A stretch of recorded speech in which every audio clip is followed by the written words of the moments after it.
is going on, my wonderful people out there? It's your boy Dread Zero, and today I'm going to be doing a small anti-air guide so that way you can start improving on your anti-airs so you can start winning consistently. Let's go ahead and get into it. So you should always be thinking about anti-airing, no matter what you're doing. If you are even blocking, because people can neutral jump, you should always be thinking about the anti-air, and it's because anti-airing is so important because jump-ins are so strong in this game. If you get jumped in on, you can end up taking a bunch of damage, like 50+%, or even losing the round or the game. You can end up getting burnt out because you blocked a jump in, and next thing you know, because you only had one or two drives of drive gauge left before they jumped in, now you're burnt out and you lose the game. All roads lead to potentially in a high risk losing the game because you blocked the jump in or you got hit by a jump in. So anti-airing needs to always be on your mind. So let's start off by talking about the different ranges in which you need to be anti-airing. So right here, you're about 3 character spaces away. 1, 2, 3. This is where you should start thinking about the anti-air more consistently and pretty much all the time, because right here is where your opponent can start going for the jump in. It is pretty obvious you have a lot of time to like anti-air here because they're so far away. So you don't really have to necessarily even like always be anticipating it because you have enough time to react here with your anti-air normal or your DP. So you can always pretty much react right here at this space. One thing that you need to be careful though is that at this range your opponent can stop short. Every DP does not hit this range. So like if let's say I'll have Bison do a jump in right there, right? As you saw right there, I just whiffed my anti-air. This is something that can happen, especially if you're too early with it. You have to be really careful because your opponents can like shallow jump at that distance, and you can end up whipping your DP, which we know will cause you to take an enormous amount of damage, or you can end up whiffing your your button there, that your anti-air button if you don't have a DP, or you're just trying to anti-air with a button, and you can end up being whiff punished. So I'll try to show that part as well.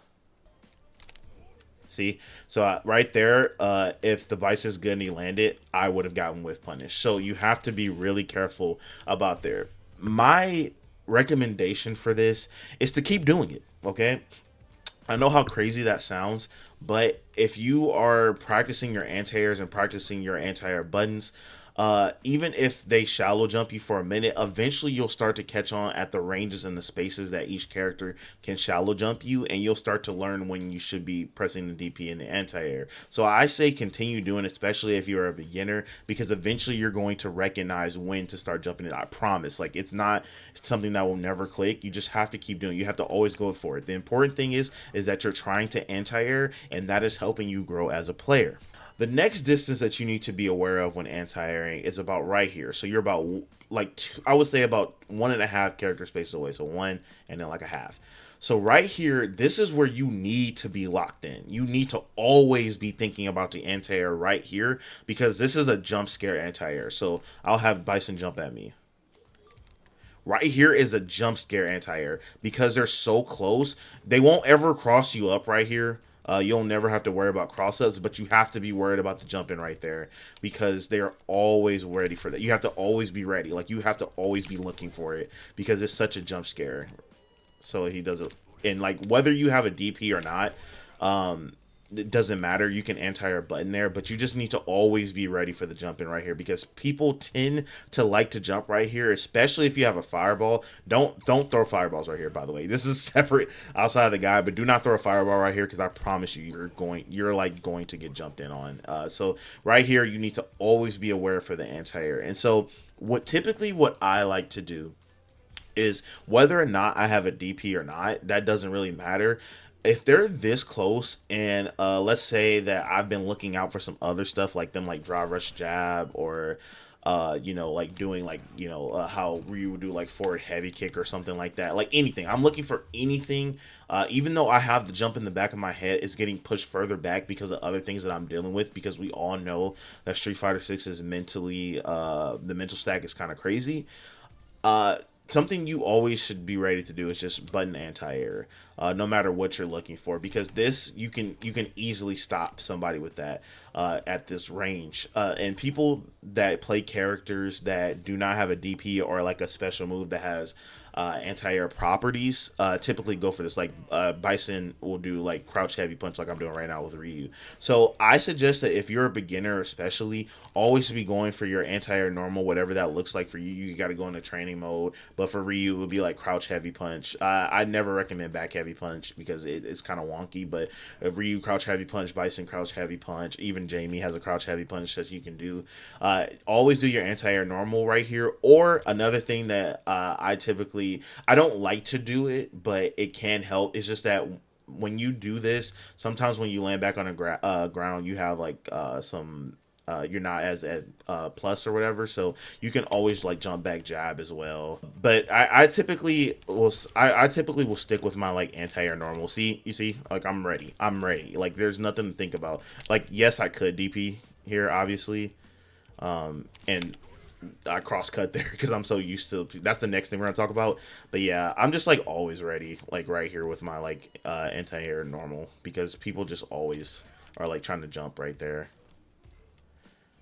And what just happened, you saw it. We'll talk about that in a second. That's the next space you need to be considerate of. But yeah, when you're at this range right here, always be ready to anti-air normal no matter what your mental stack is, because it's the fastest thing you can do. It takes less effort because you're not putting in a directional input for a special move or a DP. But I do recommend that if you are less of a beginner and you start to get more comfortable with your anti-airs, always go for the DP because you'll get the knockdown and you'll get the Oki. So always go for the DP there if you are experienced and feel comfortable. But if not, going for your anti-air normal will always work for you. And if you don't have a DP, you can, like I said, you can like jump back jab, or you can like what Bison will do is medium punch in the air and get a full combo. So once you start getting more comfortable, then you can start going for DPs and air to airs. Now the last distance I want to talk about for anti-airing is about right here. This is a very ambiguous.